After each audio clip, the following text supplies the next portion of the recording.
This series of The Kamla Show from Silicon Valley is brought to you by Zoho Corporation.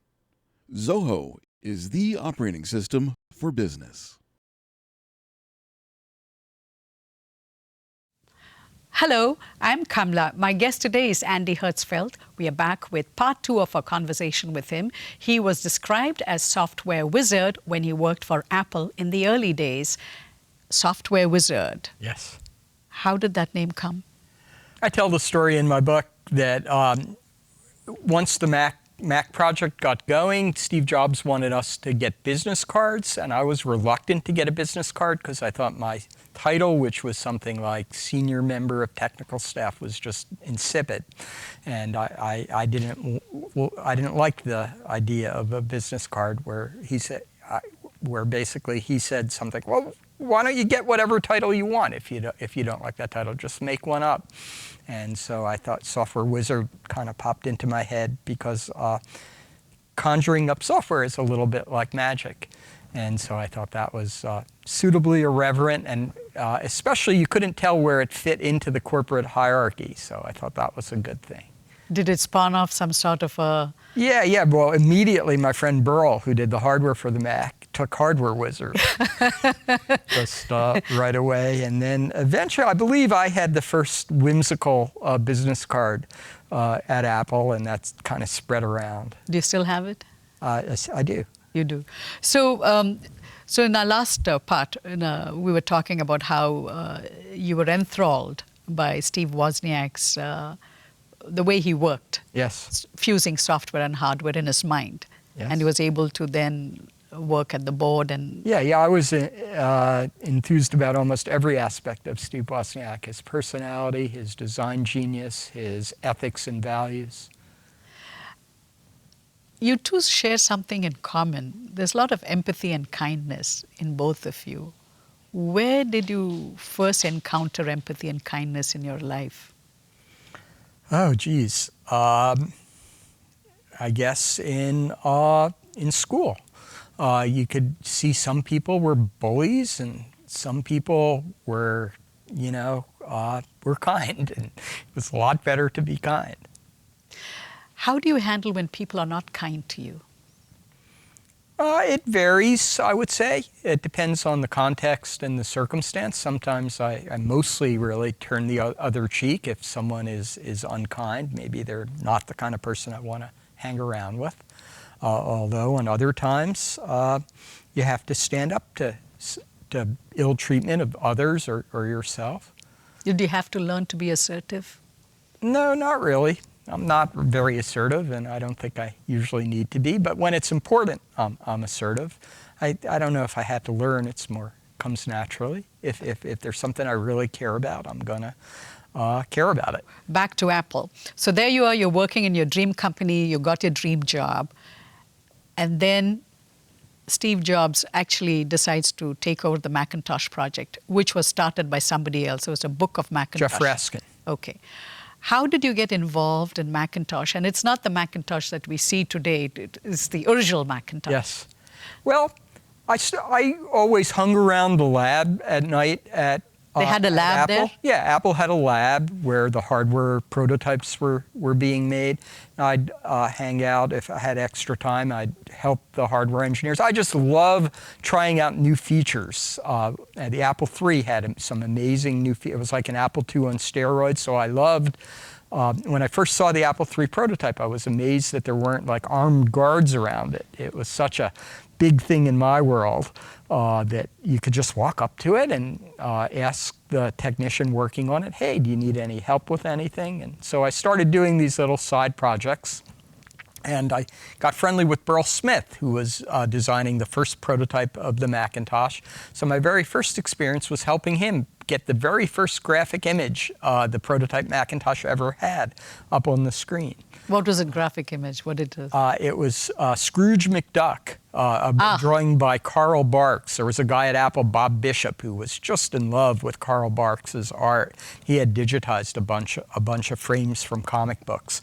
I picked one out and used that to be the first image on the Macintosh screen. You have an anecdote about it in your folklore.org. Yes. But something happened because I think you scanned all the images and then at night something happened and the next morning you had to come and give a demo and it was... Yeah. Well, what it was Burl had given me this special magical incantation you needed to do to put graphics on the screen of the Mac. What do you mean magical incantation? Hitting certain memory addresses. By a magical incantation, I just mean a recipe that you couldn't possibly figure out. You just needed to be told what memory. That's why you're the wizard. Yeah. But it turns out there was no disk drive in his Apple II that was driving the prototype Macintosh. And to get my program to put the image on it, I needed the disk drive. And so I thought it was impossible to plug the disk controller card into an Apple II when it was powered on, because if you weren't incredibly precise, it would just short out the board, ruining the disk controller card and the Apple II. And so I just was disappointed that I guess I'll have to do this tomorrow when Burl comes into work. This was about 10 p.m. at night. But one other guy was in the lab, the brother of that guy who helped convince me to come to Apple, Dick Houston, his brother Cliff Houston, was in the lab, and he saw I was disappointed. He says, "Oh, what's going on?" I said, "Well, I can't get my program to load because it doesn't have a disk card." He said, I could plug a disk card into an Apple II with the power on." I said, "No, you're kidding. You can't." "Oh, no, I've done it many times." So he went and he stood there, concentrated and stuck it in really fast. I thought the Apple II would blow up, but sure enough, it worked. So I was able to boot up the disk drive, load my program, and I was amazed it worked the first time. So when Burl came into work the next morning, he saw a beautiful Karl Barks image on his prototype Macintosh. So Burl is the one who lay out the motherboard. Not just lay it out, but he designed it. Yeah. So specified the chips, defined the timings. So this is for the original Macintosh. Right. This was a pre-original Macintosh. It was the very first prototype for the Macintosh, but it had a different processor, different screen resolution, so it wasn't really like the shipping Macintosh, but the earliest attempt at it. Okay. So this was in February of 1980. Okay. And who owned the Macintosh project at that time? Jeff Raskin. Okay. And so then you became a member of that team. Yeah, I didn't really join Jeff's Macintosh team. I think Jeff thought I was too much of a hacker and didn't want me around his grand designs.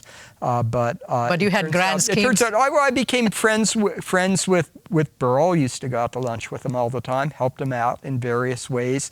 Then I became friends with Bud Tribble, who was hired to do the software for the Macintosh. So I already knew Bill and Bud when they had sort of an earthquake in the Apple II part of Apple where Mike Scott, the president of Apple, decided to fire all the managers and many of the employees. I think he fired like about 25% of the Apple II team in one day. That threw everything into chaos. This is Black Monday. Yeah, it's Black Wednesday. Black Wednesday. It's called February 26, 1981, I believe.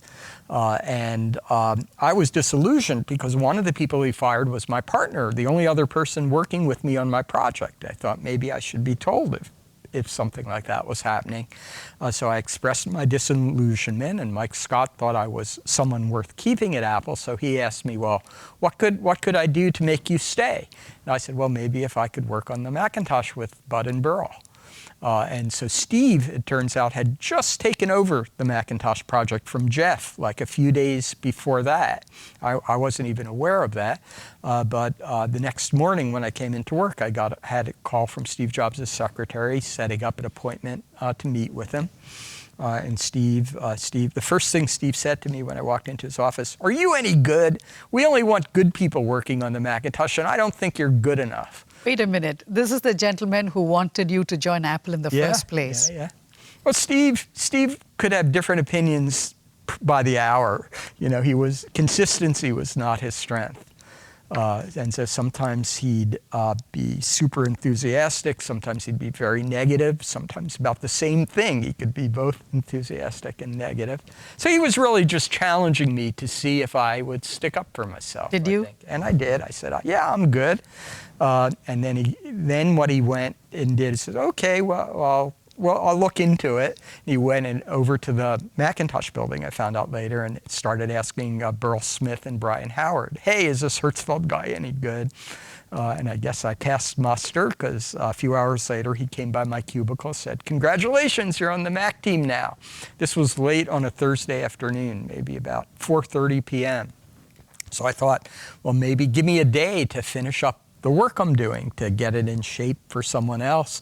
Steve goes, no, I want you to start now. And what he did was he went and took my Apple II and pulled the plug on it.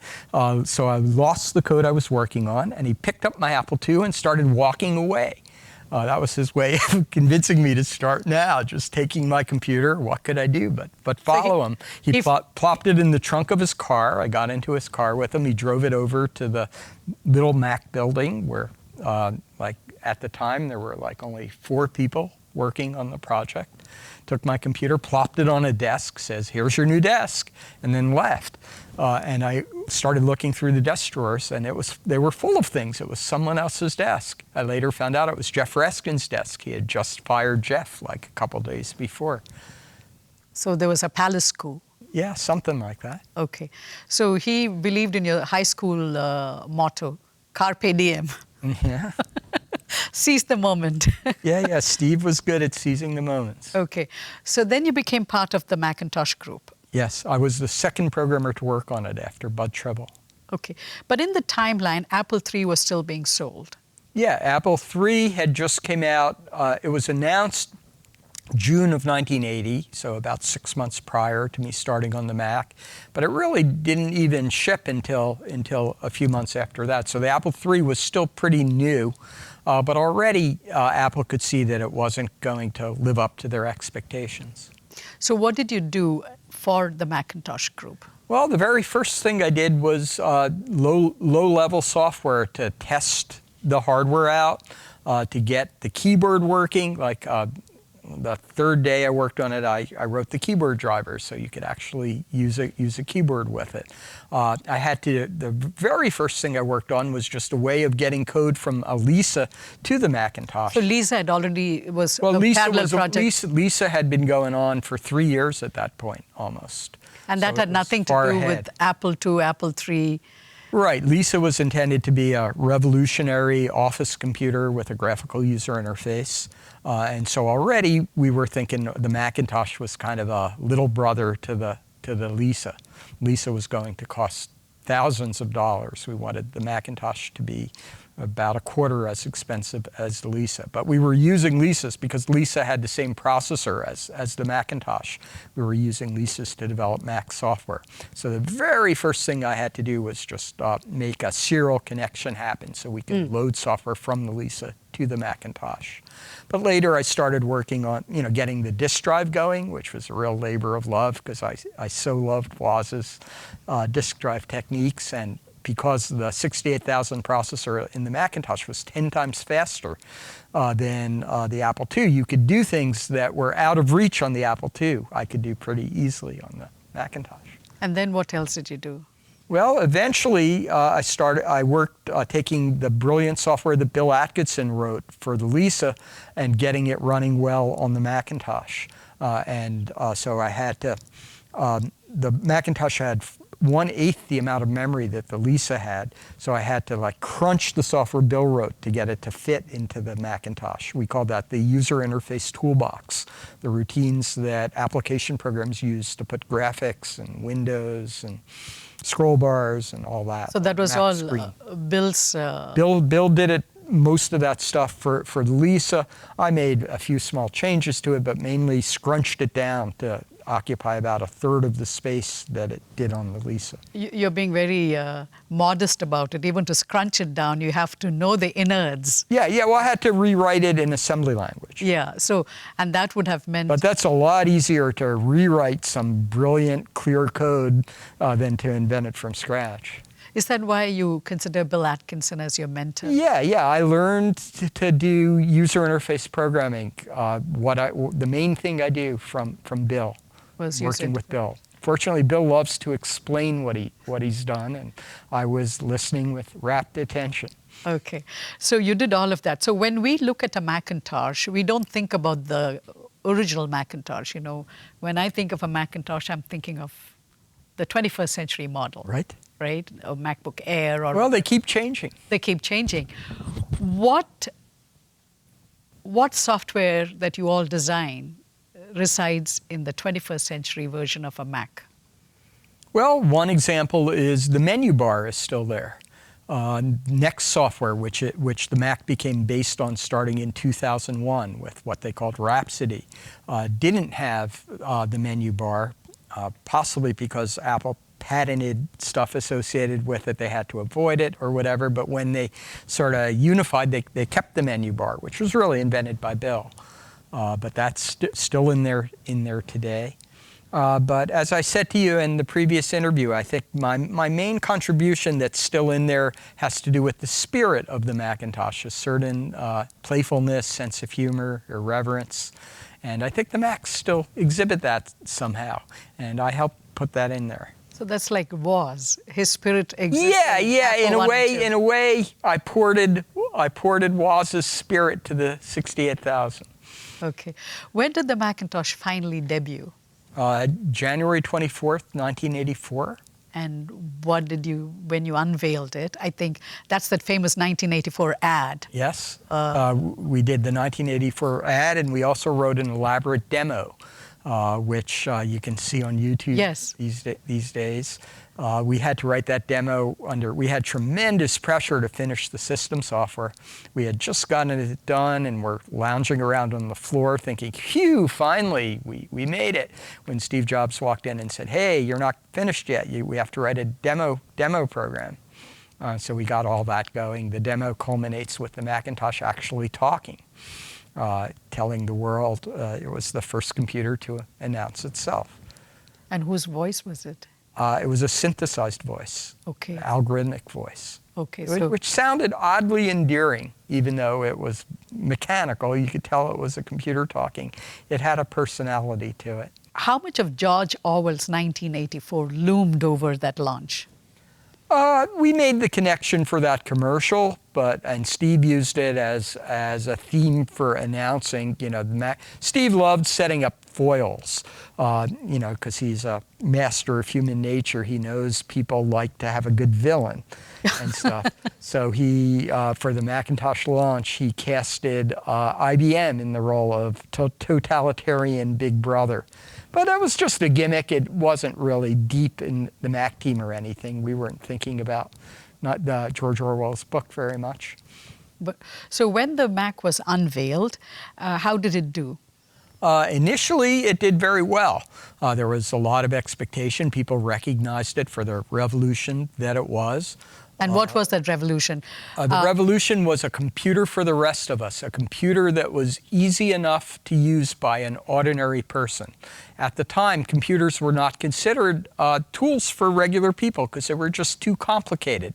I couldn't recommend my friends get a pre-Mac computer. Even though I loved the Apple II, it was too cumbersome to do real work on.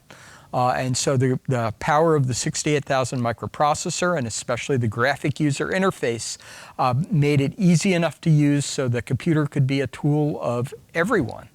That was really the breakthrough of the Macintosh. So twofold. One, it had to be easy enough to use, but it also had to be easy enough to afford, right? It had to be priced in a price range that ordinary people could find it worth buying. But that wasn't enough. The Apple II was priced in a price range that ordinary people could buy, but it was just too complicated. When the user interface was a command line, there was just too much for people to keep in their heads. So the breakthrough of the Macintosh was making a computer that anyone could figure out how to use without a manual in a matter of minutes. So it had a GUI interface? Yes. And a mouse? Yeah, a mouse. And a printer? It had a dot matrix printer that didn't come with it, but was optional for another like $400. You could do graphical printing.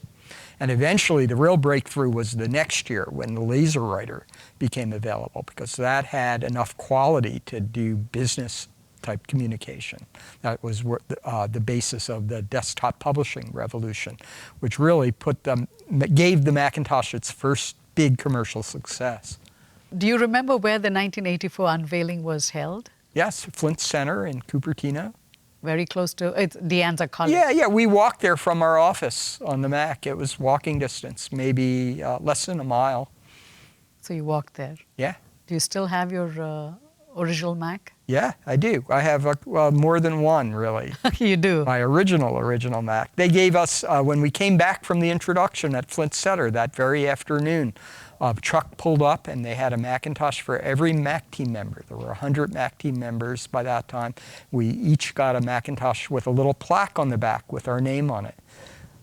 That was given to us in appreciation of all the work we did. And so I still have that one, and I still have even some earlier ones. You still have I still have an original wire wrap board for the Macintosh, which was the third Macintosh prototype ever made. So you're still in love with Apple products? Yeah, you can see my Apple Watch here, and I love my iPad. So when did you leave Apple? I left Apple in March of 1984, just a month or two after the Macintosh announcement. I had a bad boss who was a bit of an authoritarian. I was a bit of a rebel, so we didn't mix very well. And he gave me a bad review for the time period. I wrote a lot of the Macintosh system software because I didn't kowtow to him enough. And so I thought, I loved Apple, I loved the Macintosh. I was committed to staying at Apple until the Macintosh launched. But as soon as I could, I didn't want to work for this guy, and so I left. I still worked on Mac software. I did some significant system software for the Macintosh after I left. But I just didn't want to work for this crazy authoritarian boss. Did anyone try to stop you? Stop me from leaving? Yeah, Steve tried to talk me out of it. And what I did was I left a little bit gradually because I didn't quit at first. I went on a 6-month leave of absence. And then you... And then the 6 months was up, and I met with Steve again, and I thought things were kind of getting screwed up at that time, especially in the system software group. Not much progress was being made. But when I expressed that to Steve, he denied it. He said, things are better than they've ever been. I thought, how could he think that? When things were like that, I can't come back if that's what's going on. Now, Apple had gone IPO in 1980. That's right. So I'm assuming you had stocks and that your vesting period was over, 4 years. Well, I had to leave some stock on the table because they kept giving you new grants. Okay. But my original vesting period was over. Oh, so you left some stocks behind. Yeah, I did. And Apple just became a $1 trillion company, market cap. Well, yeah, boy, 35 years later, there's no way you could have predicted that. I mean, I would have sold it eventually at some point. But yeah, you do the calculation, that original Apple stock award that I didn't think would be ever worth anything. If that was all kept, that original stock would be worth like $100 million today. Oh, really? $100 million. Yeah.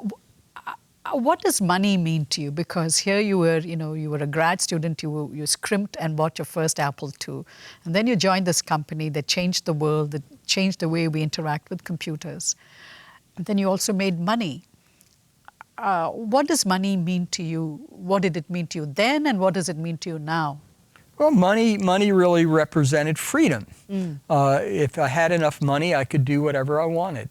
And that's all. I didn't have much of a yearning for fancy cars or a fancy house, but I had a lot of yearning to be in control of my own time. And so that was really the main thing, was to be able to be my own boss. What did you do when you first got the money, when it went IPO and you made your first chunk of money? Well, I bought a house. You didn't buy a fancy car? No. I had a BMW. Some people would call that fancy. Not a Porsche or... No. I'm not really a car person so much. Okay. So, but money's never been what it was about to me. Money is a side effect. It's not the core of what you're doing. What was it all about then? Was it the temple for you? Was it a computer temple? Yeah, it was about, first it was about intellectual curiosity, just having fun, doing amazing things. I've always wanted, the goal of the programs I write is to be able to show it to someone and make them smile, make their jaws drop. I wanted people to say, hey, that's amazing. I didn't think you could do that. with all the programs I wrote. So just the thrill of doing something new. And then later it became a little bit more socially oriented. We could help the world. If we could make computers that are easy to use, we'd improve mankind. So there was that kind of idealism. I think I picked up most of that from Steve Jobs, who used to talk about the importance of what we were doing. So I kind of internalized that and believed in it, that our work could make a difference. We could really make the world a better place. When you look back, how do you think you all changed the world with the introduction of the Macintosh? We made computers easy to use, so it had lots of ripple effects down the line. The very first thing was with desktop publishing. We gave people a way to publish their thoughts in a beautiful way. Beforehand, before there was desktop publishing, you had to work at a very large company that owned a printing press to be able to make professional-looking stuff. We gave that ability to anyone who had a few $1,000s. So that was important, freedom of expression. But then also, the computers are one of the amazing things about computers is they're so malleable. They can do so many different types of things. So just over the years, discovering new things we can do to help people in various ways. I mean, a simple early example of that were just spreadsheets. Revolutionized business planning in certain ways. That was a really good thing that had its own positive ripple effects. So you're very happy with your time at Apple? Yeah. Well, the best thing about the Macintosh and creating the Macintosh was I made a great computer and family of computers that I could use for the rest of my life. 35 years later, if I didn't have Macintoshes, my life would be much poorer. So would our lives. Yeah. Andy, thank you so much for helping us understand how the Macintosh evolved and the critical role it came to play in our lives. My pleasure. Thank you. Thank you.